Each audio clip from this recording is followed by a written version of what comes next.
분은 또 제 오피스가 화요일에 있으니까 꼭 연락 주시고 함께 찾아오시면 여기서 오피스에서 함께 만나실 수 있습니다. 네, 우리 함께 말씀 오늘 보도록 하겠습니다. 지난 시간에 이어서 오늘 계속해서 창세기 야곱 이야기 함께 살펴봅니다.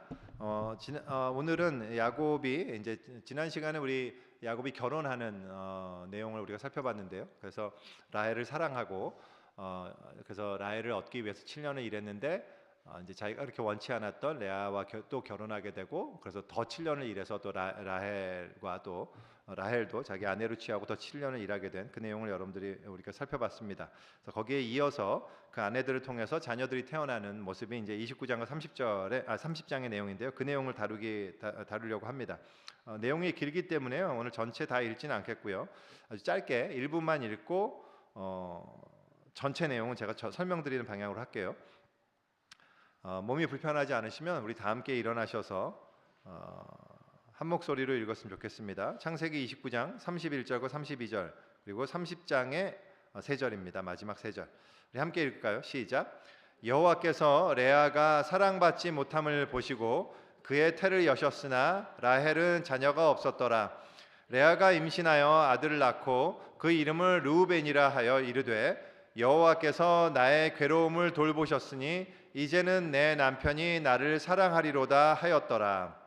하나님이 라헬을 생각하신지라 하나님이 그의 소원을 들으시고 그의 태를 여셨으므로 그가 임신하여 아들을 낳고 이르되 하나님이 내 부끄러움을 씻으셨다 하고 그 이름을 요셉이라 하니 여호와는 다시 다른 아들을 내게 더하시기를 원하노라 하였더라. 아멘. 네, 다 자리에 앉아 주십시오.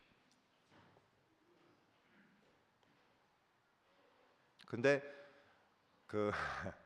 아니 물론 이제 제가 특별히 여러분의 앉는 배치에 대해서 그렇게 많은 이렇게 제가 꼭 잔소리를 하려고 그런 건 아니고요.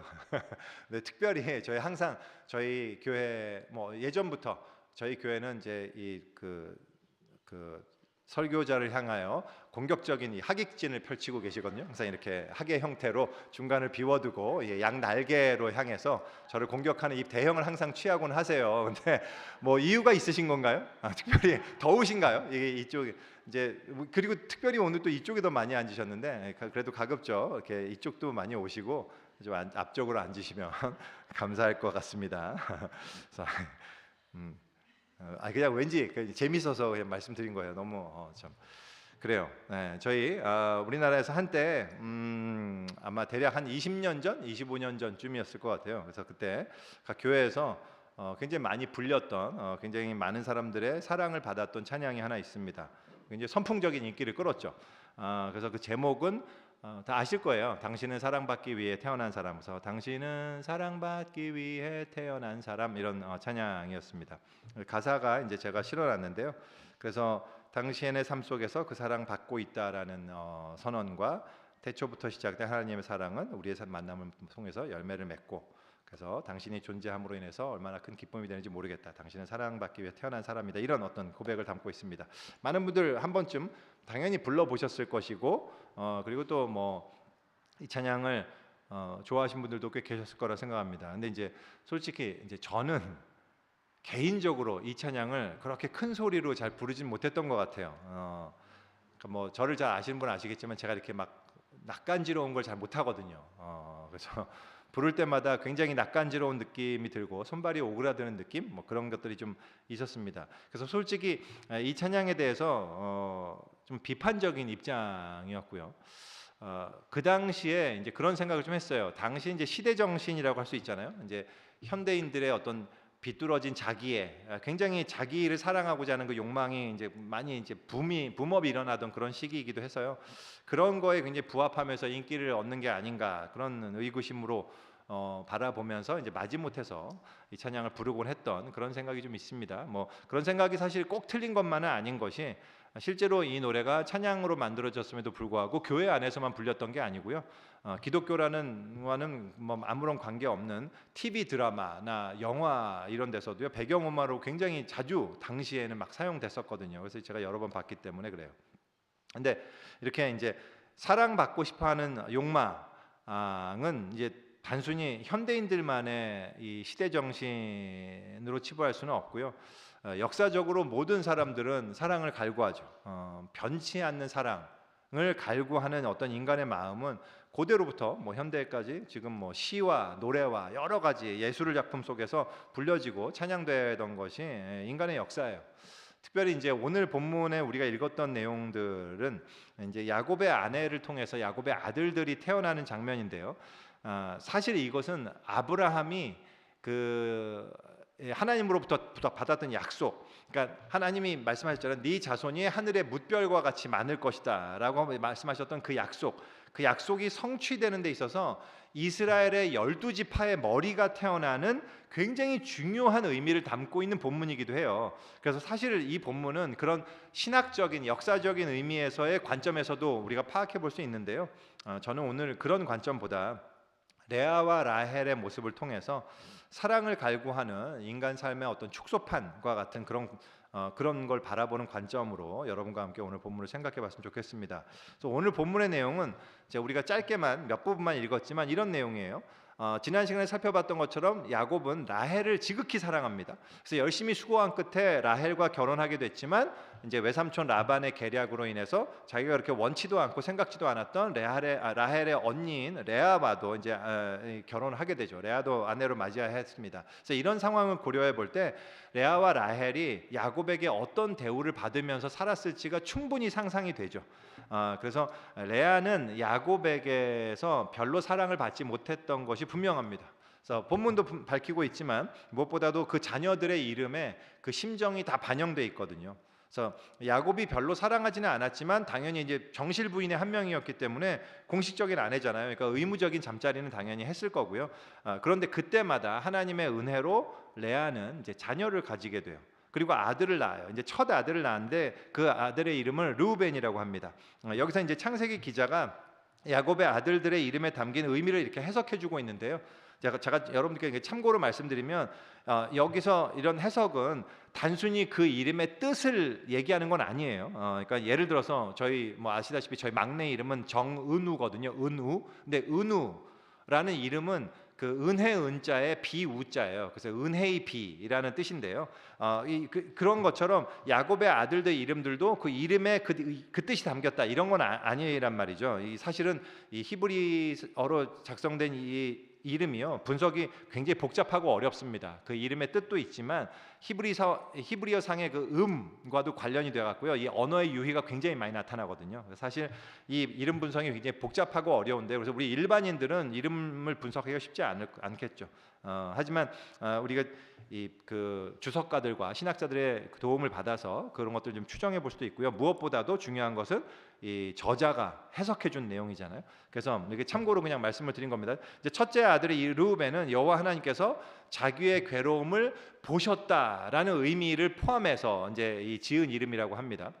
그래서 원래 라가 이제 히브리어로 보다거든요. 벤은 아들이고요. 그래서 르우벤이 이제 아들을 뭐 보라 아들이다 뭐 이렇게 이런 자랑하는 걸로 의미를 해석하는 분들도 있는데 그렇게 적당하지는 않고요. 어쨌든 하나님이 나의 괴로움을 보셨다라는 것에서 착안해서 르우벤이라고 지어요. 그래서 아들을 낳으면서 이 아들을 낳았으니 이제 남편이 나를 사랑해 줄 거야 이런 어떤 희망을 담습니다. 현실은 그렇지 않았던 것 같아요. 둘째를 낳습니다. 둘째 이름은 시므온이에요. 여기서는 듣다가 핵심이에요. 그래서 내가 사랑받지 못하는 것을 하나님께서 들으셨다라는 의미로 아이 이름을 지으면서 다시 한번 남편에 대해서 이제 기대를 하죠.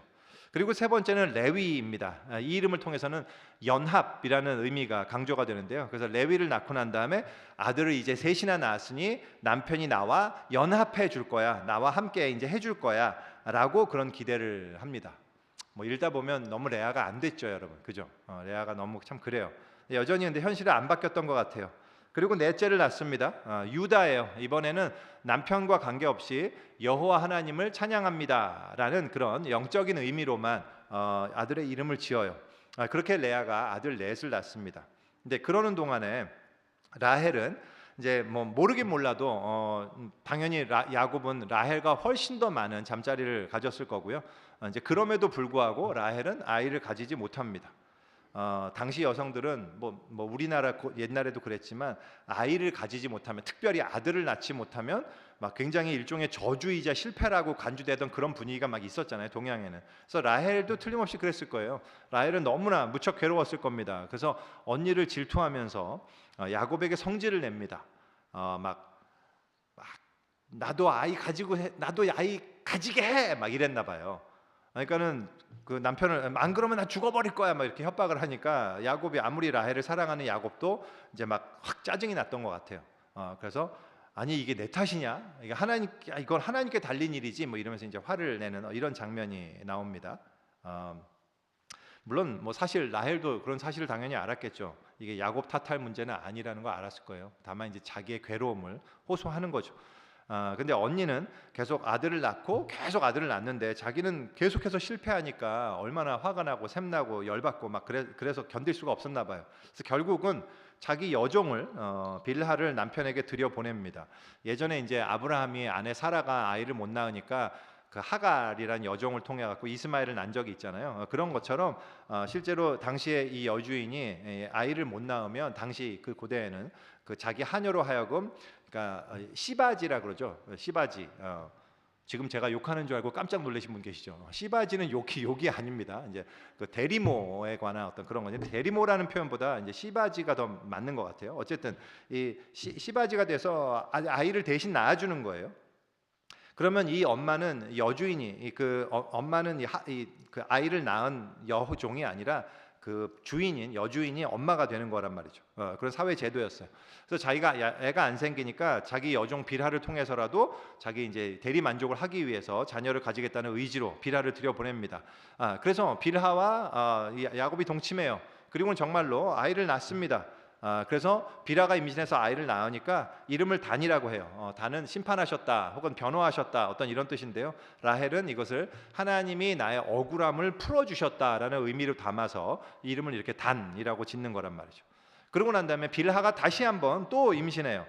그러고 난 다음에 이름이 납달리로 짓는데요. 이 납달리라는 이름에는 내가 강력한 투쟁을 벌이다라는 뜻에 포함되어 있는 말이에요. 그래서 저자는 라헬이 언니와 경쟁해서 내가 크게 이겼다라는 의미를 담아서 이 이름을 지었다라고 이야기하고 있습니다. 그만큼 라헬이 마음이 어땠는지 아시겠죠? 너무 아이를 낳고 싶고 언니를 이기고 싶은 거예요. 근데 그렇지 못하니까 막 이런 괴로움이 있었던 거죠.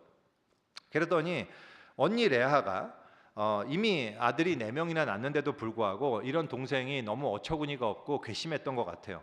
자기도 역시 자기 여종 실바를 야곱의 그 시바지로 들여보냅니다. 참 이렇게까지 해야 되나 이런 싶지만 인간의 마음이 이해가 되죠. 그리고 역시 실바 역시 야곱에게 아들을 낳아요. 첫 아들의 이름을 이 갓이라고 하는데요, 행운을 뜻하는 이름이고요. 다른 아들을 또 낳습니다.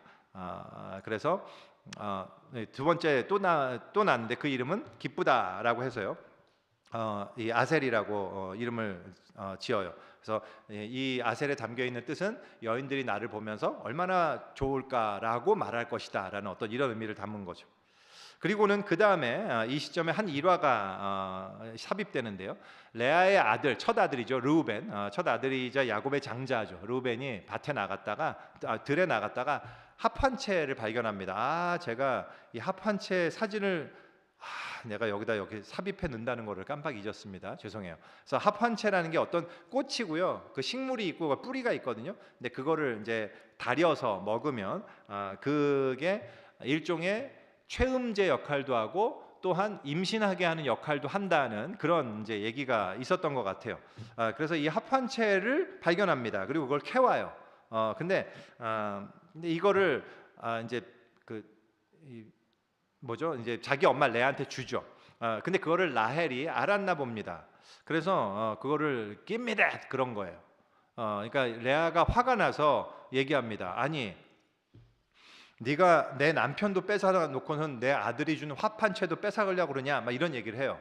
그러니까 레아가 왜 라헬이 자기 남편을 뺏어갔다고 이렇게 얘기하는 걸까요? 실제로 옛날 얘기를 보면 라헬의 남편을 레아가 뺏은 거잖아요. 근데 왜 레아는 이렇게 얘기하고 있죠? 이게 상상이 되죠, 충분히. 왜? 라헬은 실제로 야곱의 사랑받는 아내였거든요. 라헬은 자기가 정실부인이라는 자부심이 있었을 거예요.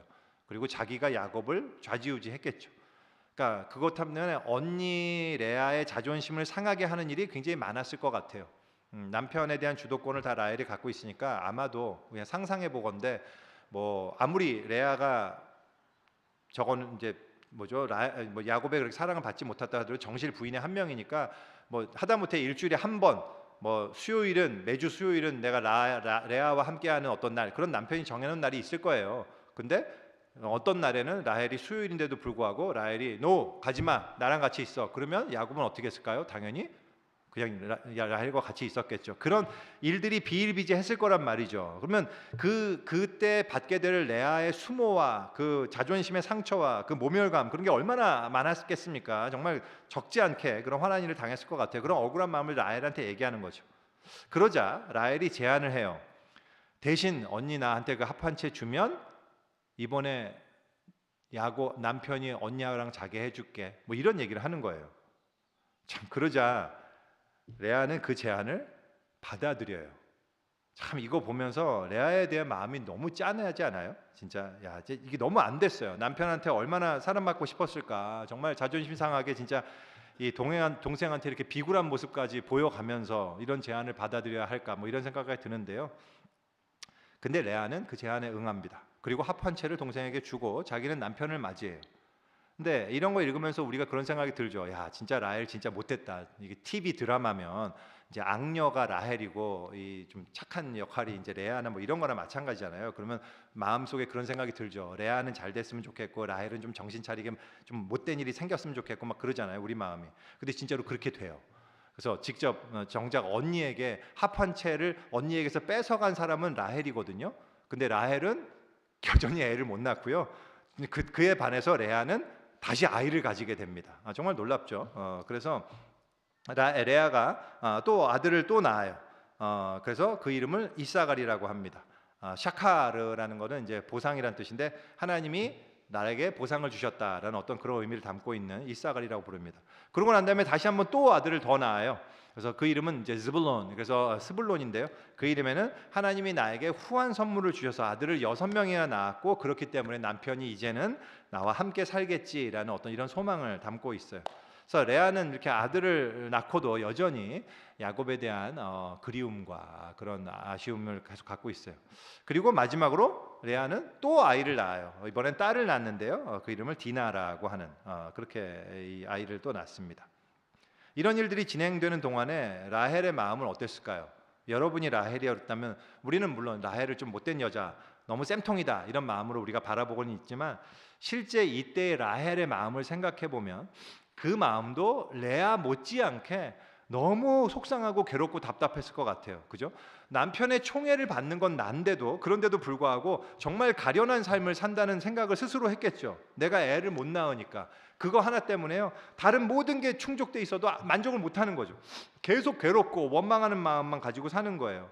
그리고 그런 생각도 있었겠죠. 야곱이 그 아들들 때문에 자식 때문에 언제든지 나를 버리고 언니에게로 갈 수도 있겠다라는 그런 불안감도 당연히 있었을 겁니다.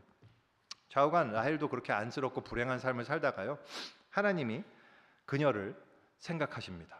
그리고 은혜를 베푸세요. 그리고는 이제 그녀의 태를 열어서 하나님이 드디어 열어주셔서 그녀가 임신을 합니다. 그리고 아이를 낳아요. 그 이름이 바로 요셉입니다. 요셉이란 이름에도 언어의 유희가 많이 결부되어 있대요. 그래서 하나는 기쁨의 표현, 아삽이란 이름이 있잖아요. 그 아삽이 기쁨의 표현인데요. 그 아삽에 표현되어 있는 것도 들어가 있고요. 다른 한편으로는 여호와 하나님께서 나에게 또 다른 아들을 더해 주시길 원합니다라는 그런 의미도 포함되어 있다고 합니다. 어쨌든 라헬이 이렇게 아들을 낳음으로써 오늘 본문을 이제 끝을 맺고 있습니다. 참고로 여러분들 다 아시겠지만 라헬은 이후에 아들 한 명을 더 낳습니다. 나중에 베델에서 이제 야곱이 하란 땅을 떠나서 가나안 땅으로 돌아온 이후에 베델에 살다가 베델에서 야곱 가족들이 에브랏이라는 곳을 이동하는 길이었는데 그 이동하는 길에 라헬이 마지막 아들인 아이들을 낳다가 죽죠. 그래서 그렇게 생을 마감하고요. 그 태어난 아이는 베냐민이라는 이름, 오른손의 아들이라는 그런 이름으로 그렇게 불리는 아들이 됩니다. 그래서 이렇게 르우벤부터 베냐민까지의 12명이 이스라엘 12지파의 근간이 되는 그 조상들이 되는 거죠. 자, 이것이 오늘 우리가 읽었던 내용이에요. 그래서 이 본문을 통해서 우리가 얻을 수 있는 교훈이 어떤 걸까요? 오늘 본문이 우리에게 주는 교훈은 어떤 적용점이 우리에게 있을까요? 아까 말씀드렸듯이 오늘 본문 속에서 레아와 라헬의 모습 속에는 이 사랑을 갈구하는 우리 모두의 인간의 어떤 인생이 좀 담겨 있어요. 그래서 첫 번째로 우리가 생각해 볼 만한 것은요, 아주 상식적인 우리 모든 인간은 사랑을 갈망한다는 사실일 것 같아요. 오늘 본문에 등장하는 레아와 라헬, 그리고 지난 시간에 라헬을 얻기 위해서 희생을 감수했던 야곱도 포함될 수 있을 것 같은데요, 이들 모두가 사랑을 갈망하죠. 사랑받기를 원하고 인정받기를 원하잖아요. 그 사랑을 통해서 행복한 인생을 살 것이라고 기대합니다. 동서고금을 막론하고 모든 인간은 사랑을 통해서 어떤 인생의 의미를 찾아요. 그래서 나를 깊이 이해하고 나를 전적으로 사랑해줄 누군가를 찾는다면, 진정한 내 영혼의 반려자를 만난다면 내 인생은 성공한 인생이고, 그리고 내 인생은 가치 있는 인생이 될 것이라는 어떤 기대가 있단 말이죠. 이 사랑에 대한 환상이 왜 있냐 하면요, 신을 거부한 인간들이 우리 인생에 스스로 부여한 목적이기 때문에 그래요. 그러니까 내 삶에 신을 거부한 인간은 내 삶의 의미와 가치를 찾아야 되거든요. 근데 뭘로 찾을 수 있을까? 가장 대표적인 것이 사랑이었다는 말입니다. 그래서 원래는 우리는 하나님을 통해서만 얻을 수 있었던 삶의 의미와 어떤 초월성, 이런 것을 사랑을 통해서 얻으려고 하는 거죠. 사랑은 왜냐하면 아름다운 거니까. 사랑은 영원하다는 그 속성을 우리가 본능적으로 알고 있거든요. 그래서 많은 기독교 신학자들이 지적하듯이 사랑이 현대사회의 가장 큰 우상이 됐어요. 근데 현대사회의 우상이 아니라 실제로 여태까지 인류 역사의 우상 중에 아주 대표적인 우상 중에 하나였단 말이죠. 우상이란 건 다른 게 아니고요, 하나님만이 줄 수 있는 것을 주려고 하는 것, 그게 우상입니다. 그래서 그게 내 인생의 중심이 되어서 그게 없으면 내 인생의 가치가 없다고 느껴진다면 바로 그것을 우리가 우상이라고 얘기하는 거거든요. 근데 이 현대인들의 가장 대표적인 우상의 하나가 사랑이란 말이죠. 그래서 사실 사랑은 이제 우리가 소위 섹스라고 하는 성을 포함해서요, 지금도 우리 인간들에게 있어서 가장 흥미로운 주제이고 관심의 대상이잖아요. 인기를 끄는 영화, 드라마 혹은 어떤 엔터테인먼트 프로그램들 한번 생각해 보세요. 거의 예외 없이 사랑이 결부되죠. 최근에 1600만 관객을 돌파했던 왕과 사는 남자, 뭐 이런 영화가 있잖아요. 그 영화 인기의 핵심에는 뭐가 있어요? 단종과 엄흥도라는 그 사람 사이에 깊은 우정과 의리와 어떤 애정, 이런 것들이 있는 거잖아요. 그죠? 또 얼마 전에 최고의 인기를 누렸던 드라마 중에 하나가 폭삭 속았수다라는 드라마잖아요. 저는 그 드라마를 보지는 못했습니다만 그 안에 등장 인물 중에 관식이란 사람이 있는 건 알고 있어요. 그리고 그 관식이란 사람은 어려서부터 늙어 죽을 때까지 그저 애순이라는 이 여성 한 사람만을 사랑하고 그녀를 위해서 모든 희생을 마다하지 않았던 애처가로서, 그래서 수많은 아줌마들의 열화와 같은 인기를 얻은 캐릭터로 제가 아주 잘 알고 있습니다. 하도 전 뉴스를 통해서만 알고 있는데요, 제가 알고 있어요. 근데 그 캐릭터가 왜 그렇게 인기를 얻냔 말이에요. 왜 얻을까요? 왜냐하면 현실에는 그런 인간이 없기 때문이에요. 정확한 이 사랑은요, 모두의 관심사란 말이죠. 영화, 드라마뿐만 아니라 엔터테인먼트, 굉장히 많은 엔터테인먼트들도 생각해 보세요. 뭐 최근에는 무슨 돌싱글즈니, 뭐 나는 솔로니, 솔로 지옥이니, 뭐 미우새니, 우결이니, 이혼 숙녀 캠프니, 뭐니 등등, 이게 한둘이 아니에요. 전부 다 어떤 사랑과 관련된 이슈고요. 또 어떤 성적인 것과 관련돼서도요. 생각해 보세요. 여성들이 어떤 자기의 육체를 드러내는 유튜브와 쇼츠들은 다 하나같이 인기가 높아요. 왜 그럴까요? 이런 모든 것들은요, 이건 어떤 고질이고 저질이고 그런 게 아니라요, 그냥 이게 모든 우리 인간 안에 있는 근원적인 사랑에 대한 갈망과 맞닿아 있기 때문에 그렇습니다. 그리고 더 나아가서 이런 사랑을 갈구하는 욕망이라는 것은요, 결국은요, 인기 혹은 다른 사람의 인정을 추구하는 욕구와도 연결되어 있죠. 수많은 사람 정도가 아니라 대부분의 사람들이 자기 인생의 가치를 다른 사람들이 어떻게 나를 어떻게 얼마나 인정하는가에 따라서 자기 삶을 평가하잖아요. 거기에 자기의 삶에 굉장히 중요한 게 달려 있다고 생각하는 사람들이 대부분이지 않습니까? 그래서 인정을 받지 못하면 다른 사람들한테 어떤 인정받는 삶을 살지 못하면 자기 인생은 어떤 가치도 의미도 없는 것처럼 생각하는 것. 이것 역시도요. 사실 사랑이 우상이 된 한 갈망의 모습을 보여줍니다. 그런데 야곱의 가족이 보여주는 모습이 정확히 바로 그런 인생의 모습이에요. 그러니까 사랑에 대한 갈구와 그것을 얻지 못하는 상황 속에서의 어떤 질투, 경쟁, 좌절, 복수 뭐 이런 총체적인 모습을 담고 있단 말이죠. 레아를 보면 되게 안 됐어요. 그녀는 일생을 남편의 사랑을 통해서 자기의 가치를 확보하고 싶은 마음으로 살았던 것 같아요. 그 당시에 좋은 아내의 제일 중요한 조건이었던 아들 낳는 걸로 치면요 1등 아내였어요. 최고의 아내였다고요. 무려 6명의 아들을 낳았다니까요. 또한 디나라는 이쁜 딸도 낳고요. 그럼에도 불구하고 그녀는 너무 불행했습니다. 왜? 남편의 사랑을 받지 못했기 때문이죠. 그렇다면 라헬이 승자냐? 아니죠.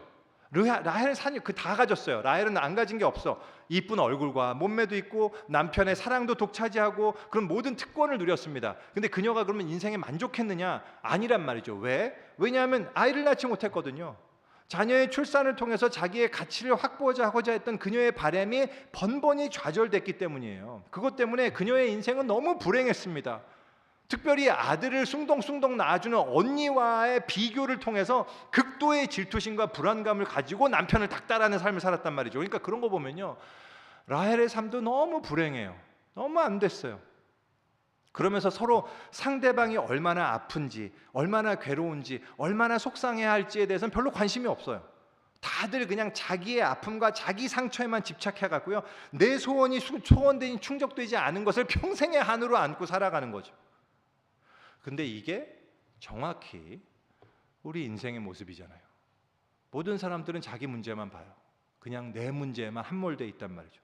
생각해 보세요. 만일 이들이 조금 더 넓은 시각, 어떤 영적인 시각을 통해서 자기의 상황을 바라볼 수 있었다면 아까 말씀드렸던 것처럼 야곱의 이 자녀들의 출생은 하나님께서 야곱에게 말씀하신 약속, 너의 자손이 하늘의 무별처럼 많으리라는 이 약속이 드디어 실현되는 엄청난 분수령인 거거든요. 여태까지 한 명 한 명 낄낄낄낄 오다가 야곱에 의해서 12명 쫙 12지파의 조상이 탄생하는 내용이란 말입니다. 만약에 이 사실을 알았으면 이 두 자매는 질투하고 경쟁할 게 아니라 서로를 축복하고 우와 우리가 하나님의 놀라운 일을 행하고 있어 막 이러면서 함께 기뻐해야 마땅한 상황이란 말이죠. 근데 그렇게 안 살죠. 모두가 자기 욕심에 눈이 가려서 하나님이 하시는 역사는 전혀 깨닫지 못하고 서로 투쟁하기에 바쁩니다. 참 얼마나 우리 인생을 정확하게 보여주고 있는지 모르겠어요. 근데요 그런 우리의 인생에 있어서 오늘 본문이 드러내고 있는 굉장히 또 하나의 중요한 주제가 있다면 우리들이 그 가치를 내가 원하는 가치 그 만족을 이루기 위해서 열심히 추진하고 시도하는 것들은 성공하지 못한다라는 것을 또 드러내고 있어요. 이런 모습은 특별히 라헬을 통해서 두드러지게 나타나는데요. 레아를 질투한 라헬은 도저히 참을 수 없어하고 자기의 여종으로 하여금 아까 얘기했듯이 대리모가 되게 하잖아요. 그리고는 그 시도가 성공하죠.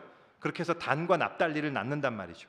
그래서 이름도 하나님이 내 억울함을 풀어주셨다, 내가 언니랑 투쟁해서 이겼다, 뭐 이런 이름으로 지어요. 근데 생각해 보세요, 여러분. 이 이름이 그리고 이러한 지금 이 결과가 라헬의 마음에 진정한 만족감을 줬을까요? 전혀 그렇지 않죠. 전혀 그렇지 않다는 사실을 우리가 어떻게 알 수 있어요? 어떻게 알 수 있냐면요. 그녀가 나중에 요셉을 낳은 후에 지은 이름을 보면 알 수 있어요. 그녀는 여전히 그동안에 내가 아이를 낳지 못했다는 사실 때문에 계속해서 부끄러워하고 있었거든요. 하나님께서 나의 부끄러움을 씻어주셨다, 이래갖고 요셉이라고 짓는 거란 말이죠. 라헬의 그전까지의 모든 시도는 결국 실패해요. 또 다른 시도도 있었죠. 합환채 사건입니다. 그녀는 자기의 우월한 지위를 사용해서 언니의 합환채를 가로챘어요. 그리고는 뭔가 자기가 큰 아량이라도 베푸는 듯이 레아에게 남편을 양보하죠. 잠시 허락하죠. 그리고는 자기는 합환채를 가지고 이것으로 어떤 효과를 얻을 것이라고 막 기대합니다. 그죠? 하지만 오늘 본문은 그 결과를 일종의 아이러니로 소개하고 있어요. 왜냐하면 그렇게 합환채를 가로챈 라헬은 여전히 아이를 가지지 못했고, 아까 말씀드렸던 것처럼 도리어 합환채를 양보했던 레아가 또다시 아들을 2명이나 낳고 딸까지 가지게 되는 그런 축복을 받게 됐기 때문입니다. 이것은 우리의 노력과 시도는 결국 완전한 만족을 내가 스스로 쟁취하는데 실패하게 된다라는 사실을 교훈으로 보여주고 있는 거예요. 근데 그런가 하면 레아 역시 실망을 가지게 되는 건 마찬가지예요. 레아는 아이를 잘 낳는, 특별히 아들을 낳는 특권, 그거에 있어서는 엄청난 특권을 누렸습니다. 근데 그로 인해서 남편의 사랑을 받을 수 있으리라 번번이 기대했지만 그때마다 좌절한단 말이죠. 이러한 라헬과 레아의 좌절과 실망도 그렇고, 라헬이 또 그렇게 야곱에게 그런 사랑받는 특권을 누렸음에도 불구하고 자식을 못 낳는다는 사실 때문에 특별히 불행한 인생을 산 것도 그렇고, 그리고 그 이전에 제가 지난주 본문에서 우리가 야곱이 이제 7년을 고생하고 그토록 사랑하는 라헬과 드디어 결혼한다라고 해서 큰 기쁨과 행복감으로 첫날 밤을 지샜는데 아침에 깨보니 레아였음을 발견하게 되는 모습도 그렇고요. 이런 모든 그림들이요, 소위 이제 신학자들이 표현하는 우주적 실망이라고 부르는 인간의 근원적인 실망을 모형적으로 보여주는 일종의 스냅샷이라고 여러분들 보시면 될 것 같아요. 이 데렉 키드너라는 신학자가 있는데요. 그분은 이 우주적 실망이라는 것을 어떻게 표현했냐면, 어떤 의미라고 봤냐면, 창세기 3장에 다 아시죠? 아담과 하와가 선악과를 따먹었을 때 경험했던 그 실망, 그것을 의미한다라고 얘기해요. 무슨 얘기냐면, 정작 하나님을 제치고 내가 하나님의 위치에서 하나님과 같이 된다는 것, 그것이 엄청날 것이라고는 기대감으로 그 선악과가 아니라 그 선악과를 먹었을 거 아니에요. 근데 정작 발생한 현상은 뭐예요? 내가 하나님의 위치에 올라갔더니 이전에는 내가 하나님의 영광을 바라보는 것으로 만족했던 나의 눈이 뭘 바라보게 됐어요?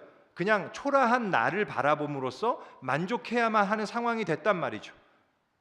거기서 오게 되는 그 부끄러움과 실망감, 이 모든 것들이 사실 우주적인 실망이라고 불리는 cosmic disappointment예요.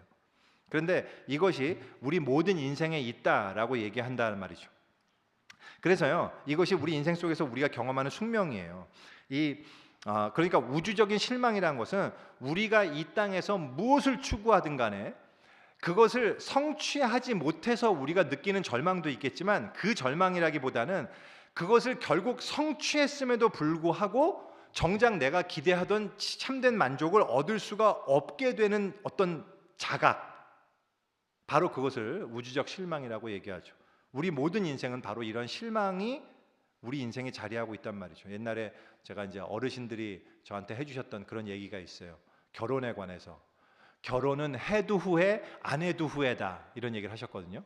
그러니까 너무 그런 얘기가 무슨 얘기인지 모르겠지만 굉장히 우리 모든 인생을 관통하는 어떤 지혜를 담고 있는 얘기란 말이죠. 그런 거예요. 실제로 우리 모든 인생은 우주적 실망을 갖고 있는 어떤 그런 게 있어요. 그래서 C.S. 루이스가 이 우주적 실망에 대해서요, 참 놀라운 통찰을 우리한테 얘기해 주는데요. 중요한 것은 우주적 실망은 우리 모든 인생에 그냥 벌어지는 현상인데요. 이 우주적 실망이 발생했을 때 우리가 어떻게 반응하는가가 굉장히 중요하다는 얘기를 해요. 제가 이제 C.S. 루이스가 순전한 기독교라는 책인데, 제가 항상 많이 여러분들한테 권장하는 책입니다. 거기에 3부에 이제 챕터 10을 보면 소망이라는 부분이 있어요. 기독교의 소망이 무엇인가를 설명하는 부분에서 그분이 이제 C.S. 루이스가 하는 논증은 이런 겁니다. 제가 이제 인용을 하지 않고요, 그 내용을 제가 이제 여러분들한테 알기 쉽게 다시 한번 설명을 드릴게요. 이 C.S. 루이스가 우주적 실망을 소개할 때 이렇게 얘기해요. 예를 들어서 우리가 누군가와 사랑에 깊이 빠진다, 내가 너무나 사랑하는 존재와 사랑에 빠진다든지, 아니면 너무나 어떤 아름다운 이국의 어떤 해변을 사진으로 보게 된다든지, 아니면 내가 원하는 학교 혹은 학과 이런 것들이 있다고 가정해 보죠. 예를 들어서 학과를 따지면 나는 꼭 서울대 의대를 가서 의사가 될 거야 라는 어떤 이런 생각을 하는 거라고 가정해 보세요. 근데 그럴 때 우리는 기대하는 게 있죠. 내가 그 사랑하는 사람과 결혼을 하게 되면, 이 사진으로 보는 이 장소, 이 해변을 가게 되면, 내가 서울대 의대를 가서 무슨 의사가 되면, 그러면 어떤 만족감을 얻게 될 거야 라는 어떤 그 갈망이 있단 말입니다. 그런데 그 갈망이 절대로 채워지지 않는다라는 얘기를 하는 거예요. 뭐냐면 기대하는 바를 성취하지 못했을 때 채워지지 않는 것을 의미하는 게 아니라, 루이스가 지적하는 것은 그거를 달성했는데도 불구하고 채워지지 않는다라는 얘기하는 거죠. 내가 실제로 내가 결혼한 배우자가 내가 기대했던 것보다도 훨씬 더 훌륭한 배우자일 수도 있고, 아니면 내가 여행 가서 방문한 휴양지가 훨씬 더 내가 기대했던 것보다도 훨씬 좋고 아름답고 경치가 빼어날 수도 있고요. 또한 실제 서울대 의대가 아니라 하버드 의대를 나와서 의사가 되고 정말 즐겁고 행복한 그러한 성취를 이룰 수도 있단 말이죠. 그럼에도 불구하고 그 모든 것이 성취됐음에도 불구하고 우리의 영혼 안에는 여전히 아쉬움이 남는다라는 겁니다.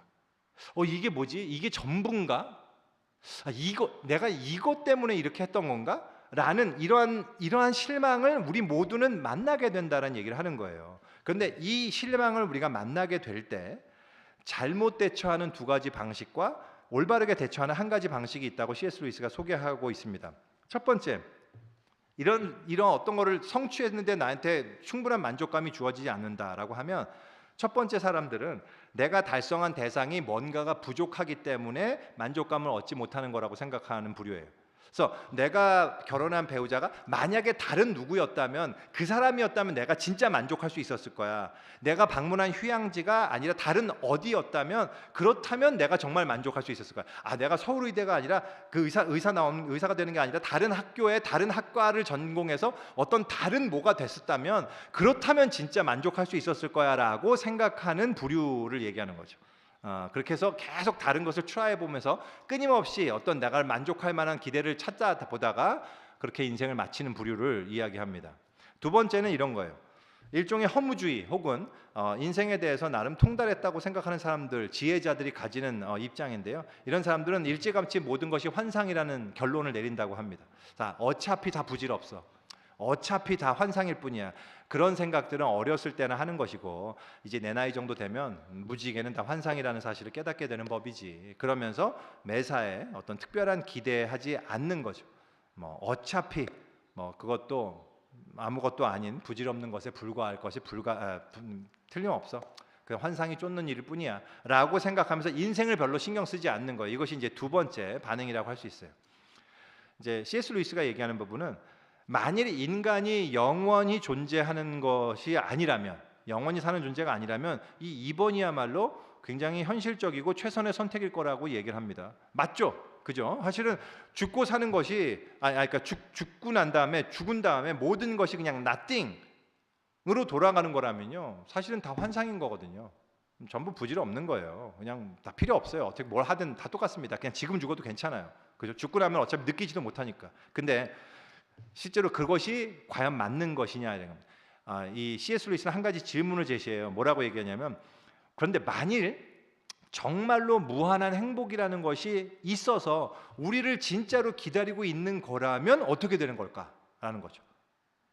만일 이것이 정말로 우리가 달성할 수 있는 어떤 것이었다면 일찍부터 2번을 선택했던 부류들은 진짜 행복을 누릴 수 있는 기회를 스스로 미리부터 걷어찬 너무나 애석한 사람들일 거다라는 얘기를 하죠. 그러면서 마지막 방식을 이야기합니다. 이 마지막 방식은 그리스도인의 방식이에요. 이 우주적 실망을 경험했을 때 이 그리스도인들이 바라보는 관점은 이런 겁니다. 우리가 무언가 태어날 때부터 느끼는 욕구가 있다면 그 이유는 그 욕구를 채워주는 무언가가 틀림없이 존재하기 때문이라고 추정하는 거죠. 그러니까 예컨대 이런 거예요. 아이가 막 배고파다고 만약에 운다라는, 배고픔을 느낀다라는 것은 무슨 의미냐면요, 음식이라는 것은 반드시 존재한다는 의미란 말입니다. 먹고 마시는 존재임을 분명하게 증명해 주는 게 우리 안에 배고픔이 있다라는 거거든요. 우리가 헤엄을 치고 싶어하는 것은 물이라는 존재가 반드시 있다는 증거예요. 사람이 성욕을 느끼는 이유는 성관계라는 것이 분명히 있기 때문에 느끼는 욕구란 말이죠. 이와 같이 마찬가지로 만약에 내 안에 이 세상에서 경험하는 것들로 도저히 채워지지 않는 어떤 욕구가 있다면 그 이유는 그 욕구가 허구인 게 아니고요, 내가 이 세상이 아닌 어떤 다른 세상, 초자연적인 어떤 영원한 세상에 맞게 태어난 존재라는 사실을 증명한다라는 얘기죠. 그것이 우리의 합리적 추정이라고 얘기하는 거예요. 그것이 우리가 보는 내 안에 있는 채워지지 않는 갈망에 대한 분명한 이유라고 설명하고 있는 겁니다. 저는 이 추론이 굉장히 합리적이고 맞다고 생각해요. 물론 아이가 배고픔을 느낀다고 해서 음식을 반드시 먹을 것이라는 증명은 안 되죠. 하지만 음식이라는 것이 반드시 있다는 증명은 되거든요. 그렇지 않고서는 우리가 배고픔이라는 건 느낄 이유가 없어요. 우리 안에 마찬가지로 우리가 이 땅에서 경험하는 것으로 채워지지 않는 욕구가 있는 이유는 그것이 채워질 어떤 나라가 있기 때문이고 우리는 그 나라를 위해서 창조되었다라는 증거란 말입니다. 그래서 기독교인들은요, 우리가 이 땅에서 어떠한 완전한 만족을 얻지 못한다 하더라도요, 그것을 이것이 아니라 저쪽을 통하면 완전한 만족을 얻을 수 있을 거야 하면서 막 돌아다니는 것도 아니고요, 맨날 아쉬워하면서 찾는 것도 아니고, 그렇다고 해서 그런 만족이란 건 원래 없어 그러면서 인생을 허무하게만 바라보는 자세도 아니고요. 중요한 것은 장차 우리에게 다가올 영원한 나라로 인해서 채워질 만족이라는 것을 기대하며 그 나라를 소망하는 자세, 바로 그것이 우리 그리스도인들이 가지는 소망의 정체다라는 얘기로 C.S. 루이스가 얘기하고 있는 거예요. 저는 이것이요, 오늘 본문의 레아와 라헬을 통해서도 우리에게 주시는 동일한 레슨이라고 생각합니다. 왜냐하면 오늘 본문이 끊임없이 강조하고 있는 한 가지 요점이 있다면 그것이 하나님이 레아와 라헬을 생각하시고 사랑하시고 결국 그들을 위로하시고 그들의 고통을 해결하시는 주체가 되심을 오늘 본문이 끊임없이 이야기하고 있거든요. 그래서 오늘 본문에서 가장 많이 반복되어 나타나는 표현이요, 하나님이 주어가 되시는 문장이에요. 여호와가 레아가 사랑받지 못함을 보시고 여호와께서 나의 괴로움을 돌아보셨으니 여호와께서 내가 사랑받지 못함을 들으셨으므로 그대를 임신하지 못하냐 하는 이는 하나님이시니 내가 하나님을 대신하겠느냐. 하나님이 내 억울함을 푸시려고 내 호소를 들으사 하나님이 내게 그 값을 주셨다. 하나님이 내게 후한 선물을 주시도다. 하나님이 라헬을 생각하신지라 하나님이 내 부끄러움을 씻으셨다. 이게 우리의 모든 근원적인 갈망과 욕구가 하나님에 의해서 해결될 수 있음을 오늘 본문은 증거하고 있단 말입니다. 그리고 이것이 하나님이 우리에게 베푸시는 사랑과 관심으로 인해서 이루어진다라는 것을 오늘 본문은 거듭 선언하고 있단 말입니다. 하나님은 이 어리석은 인생 가운데 개입하셔서요, 우리를 사랑하시고 우리와 관계를 맺으시고 불쌍하고 약하고 고통받는 이들의 부르짖음을 들으시고 그들을 보시고 그들에게 승리를 주십니다. 레아는 고통과 낙심 속에서 하나님의 은혜와 사랑을 일찍부터 좀 센스했던 것 같아요. 그래서 그녀는 첫 아들의 이름을 지을 때부터 야훼 하나님의 이름을 부르잖아요. 여기 하나님으로 보통 번역된 단어는요, 엘로힘이에요. 그거는 그때 그 고대 근동 지방의 모든 사람이 하나님의 신을 칭할 때 쓰는 용어입니다. 그래서 엘로힘을 불렀을 때는 특별한 의미는 없습니다. 하지만 야훼 하나님, 여호와 하나님을 부른다는 것은요, 특별하게 하나님이 아브라함에게 계시하신 그 하나님을 부른다는 얘기거든요. 레아는 어떻게 여호와 하나님을 부를 수 있었을까요? 어떻게 여호와 하나님을 알았을까요? 당연히 남편의 야곱을 통해서 알게 되었을 거예요. 그죠? 그래서 남편을 통해서 소개된 그 할아버지와 아버지의 하나님, 그 야훼 하나님을 알게 됐을 겁니다. 그녀는 그 하나님을 알고 믿고 의지해요. 신학자들 중에는요, 그녀가 이제 셋째를 출산할 때까지는 남편을 갈구하던 모습이 계속 있잖아요. 그러다가 넷째 아들 유다를 낳은 후에는 내가 여호와를 찬양하리라는 고백을 한 것은 아마도 그녀가 남편에게 걸었던 희망을 하나님을 통해서 찾기 시작했던 사인일 것이다 라고 보는 입장이 있어요. 근데 저는 그 입장에 굉장히 동의하는 편입니다. 물론 뒤에 가면 뭐 이사갈이나 스불론 날 때 여전히 남편에 대한 미련이 여전히 등장하긴 하지만 그럼에도 불구하고 레아는 하나님에 대한 어떤 중요한 의미를 깨달았던 것 같아요. 그리고 또한 나중에 레아의 동생 라헬의 경우도요, 결국 임신하고 자녀를 출생하는 복을 받게 되잖아요. 근데 그건 역시 그녀의 열심이나 그녀의 지혜나 합한채 때문이 아니라 하나님이 그녀를 생각하셨기 때문이다라고 본문이 분명하게 밝혀주고 있거든요. 한마디로 그녀 역시 오직 하나님의 그 은혜와 사랑 때문에 자기의 문제가 해결되는 것을 경험한 거란 말입니다. 그리고 그녀 역시 그것을 틀림없이 센스했던 게 분명해 보여요. 왜냐하면 그 아들 요셉의 이름에 그게 반영되잖아요. 여호와 하나님께서 나에게 또 다른 아들을 주시길 원하노라라고 이야기하고 있죠. 그래서 우리의 근원적인 불만족이나 고통이 해결되고 참된 소망과 생명이 주어지는 것은 인간의 행동과 계획과 노력이 아니라 오직 여호와 하나님의 들으심과 보심 그리고 그의 생각하심에 달려 있다라는 것이 오늘 본문의 주장입니다.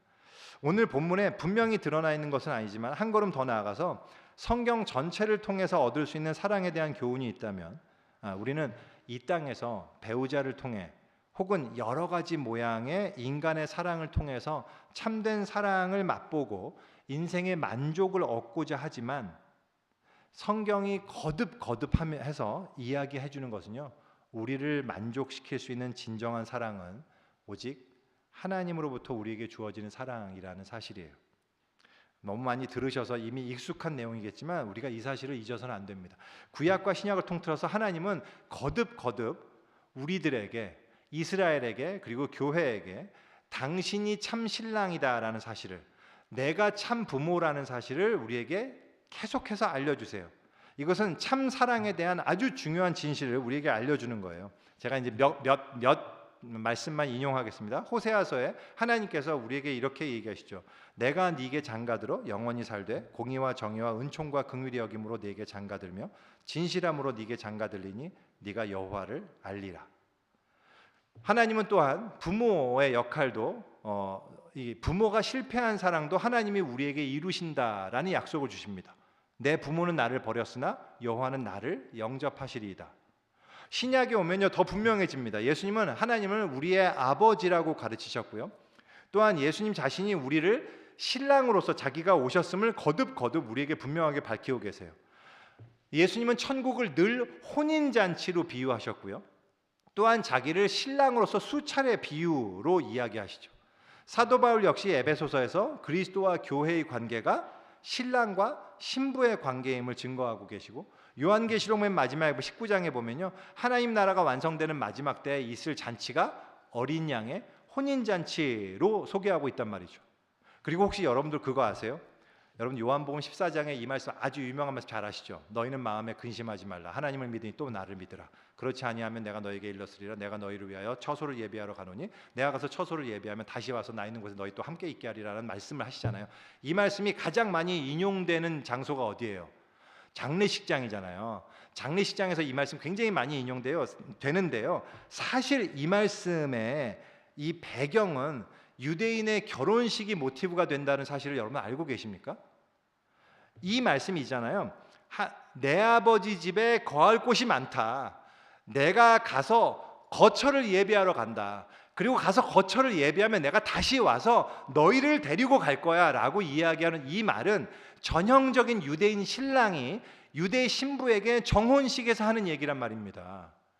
유대 결혼식은 신랑과 신부가 정혼을 해요. 그리고 한 1년, 대개는 1년 정도 후에 결혼식을 하거든요. 그 결혼식이 언제 이루어지냐면 신랑이 신부에게 약조를 줍니다. 그리고 내가 가서 아버지 집에 가서 집을 짓는 거예요. 신방을 꾸미는 거예요. 그걸 보통은 짓습니다. 다 짓는데 보통 1년 정도 걸린다 그래요. 다 짓고 나면 신랑이 어느 날 신부를 찾아오는 겁니다. 이제 나랑 같이 가자. 그게 예수님이 이제 그 마지막 때에 비유했던 열처녀의 비유에 나타나는 그 신랑에 오는 거잖아요. 그런 모습이란 말이죠. 그럼 신부는 신부 들러리와 준비하고 있다가 신랑을 맞이하고 같이 신랑 집으로 가서 거기서 결혼식을 7일 동안 하고 그 다음부터 이제 그 아버지 집에서 사는 거예요. 이게 결혼식의 내용이란 말이죠. 예수님께서 십자가로 가시기 전에 제자들에게, 곧 우리들에게 남기신 말씀이요, 신랑이 신부에게 주시는 약조의 말씀을 주셨다는 사실을 여러분은 굉장히 우리가 주목할 필요가 있어요. 예수님은 우리의 참 신랑으로 오셨단 말입니다. 우리가 그토록 찾고 기다리고 헤매던 그 사랑의 진정한 주체로 오신 분이 예수님이란 말이죠. 할렐루야. 혹시 우리 가운데 인생 속에서 사랑을 갈망하지만 좌절해 보신 경험이 있으신 분 계시나요? 배우자로부터 합당한 사랑과 인정을 받지 못해서 아프셨던 분, 혹은 부모로부터 아픔과 상처를 당하신 분, 혹은 내가 사랑했던 사람, 혹은 내가 존경했던 사람으로부터 배신당하거나 아니면 마음의 상처를 입고 낙심했던 그런 경험을 갖고 계신 분 계시나요? 여러분들 너무 슬퍼하거나 낙심하거나 좌절하지 마십시오. 여러분의 그 아픔과 낙심을 우리 주님이 다 알고 계세요. 그리고 우리 주님이 여러분의 신랑이시거든요. 혹은 어떤 특별한 상처가 있지 않더라도 우리 가운데는 결혼 때문에 힘든 분도 계실 것이고 싱글이기 때문에 힘든 분도 계시겠죠.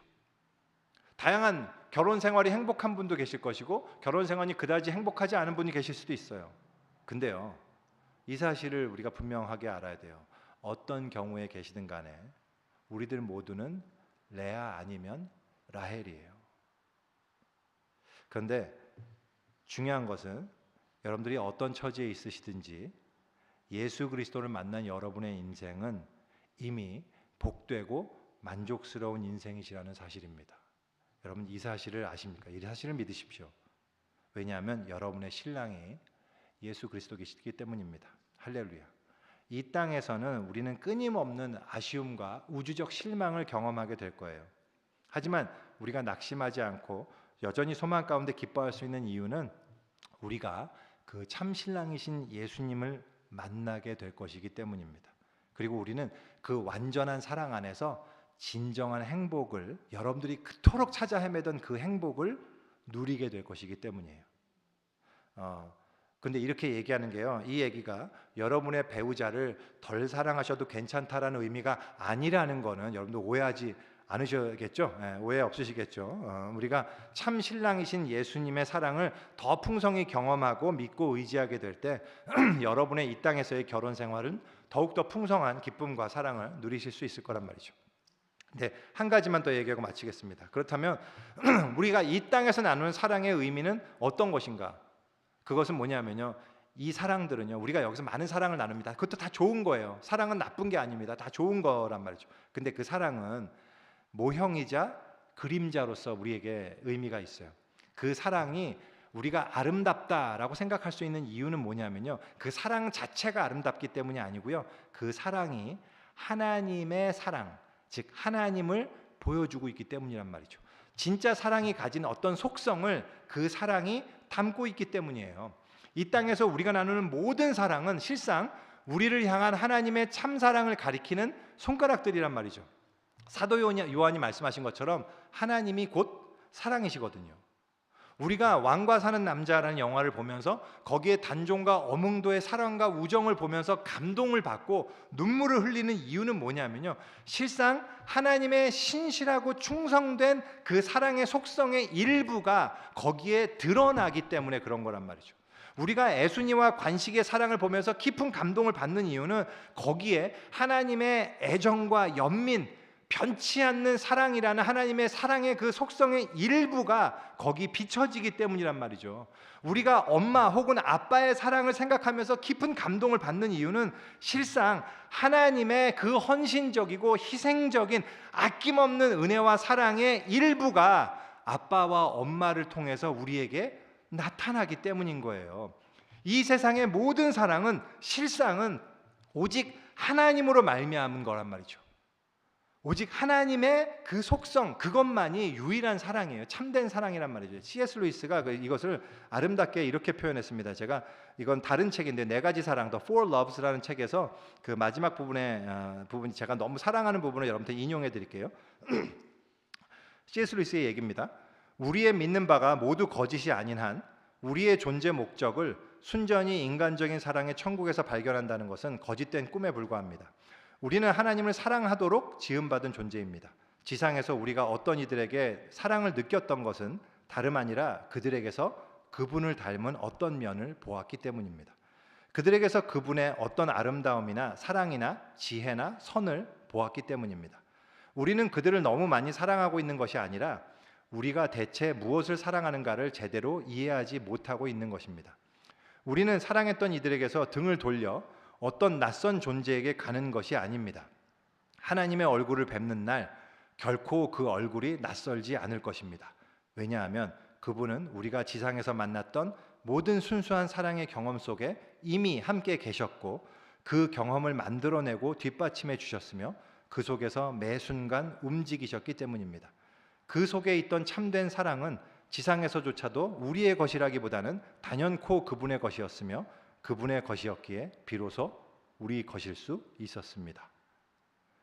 이게 C.S. 루이스의 네 가지 사랑의 인용문입니다. 우리가 그날의 하나님의 얼굴을 볼 때 그 얼굴은 낯설지 않을 거예요.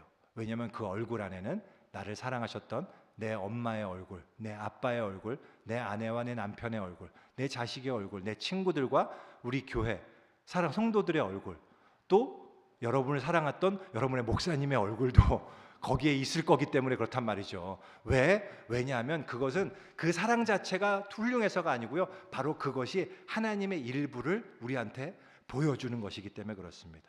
여러분들, 이 땅에서의 사랑에 너무 목매지 마세요. 물론 이 땅에서 사랑하는 경험도 다 좋은 사랑이고 다 아름다운 것입니다. 하지만 이 땅에서는 그 어떤 사랑도 완전하지 않을 거예요. 그 사랑들은 진짜 사랑, 하나님의 사랑을 보여주는 그림자에 불과하기 때문입니다. 우리들은 언젠가 그 완전한 사랑 안에서 완전한 만족을 얻게 될 거예요. 그래서 그날을 소망하며 이 땅에서는 내가 이 사랑을 다른 이들에게 전하고 소개하는 사명자로서 내가 살아가는 그 삶을 살아가는 것이야말로 우리의 마땅한 모습이라고 생각합니다. 말씀 마치겠습니다. 제가 초두에 20년 전에 유행했던 찬양곡 당신은 사랑받기 위해 태어난 사람이라는 찬양을 소개해드렸어요. 그리고 현대인들의 자기애적 욕망을 부추기는 노래가 아닌가 하는 의구심과 함께 왠지 낯간지러운 느낌 때문에 부르기를 꺼렸다는 말씀을 드렸었습니다. 물론 여전히 저는 이 노래가 사람들에게 오해될 여지가 있다는 맹점을 가지고 있다고 생각해요. 우리가 사랑받기 위해 태어났다는 말이 마치 나에게 내가 사랑을 요구할 수 있는 권리가 있는 것으로 오해될 수도 있고요. 혹은 사랑을 받는다면 이러이러한 일이 나에게 꼭 있어야 된다는 세상이 정해놓은 기준으로 하나님의 사랑을 판단하려고 하는 위험성도 있을 수 있다고 생각합니다.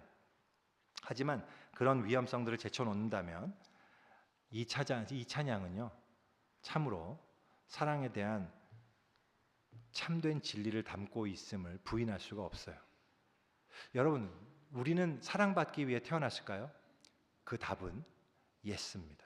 하나님은 우리를 사랑하시기 위해서 창조하셨고 십자가를 통해서 그 사랑을 확증해 주셨고 또한 성령님을 통해서 지금도 우리를 사랑하고 계십니다. 우리들 중에 누군가는 레아의 자리에 있을 것이고 누군가는 라헬의 자리에 있을지 모르겠어요.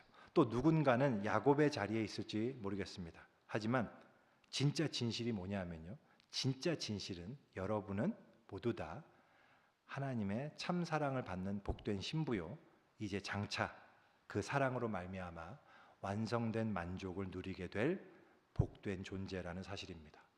기억하십시오. 여러분은 사랑받는 존재입니다.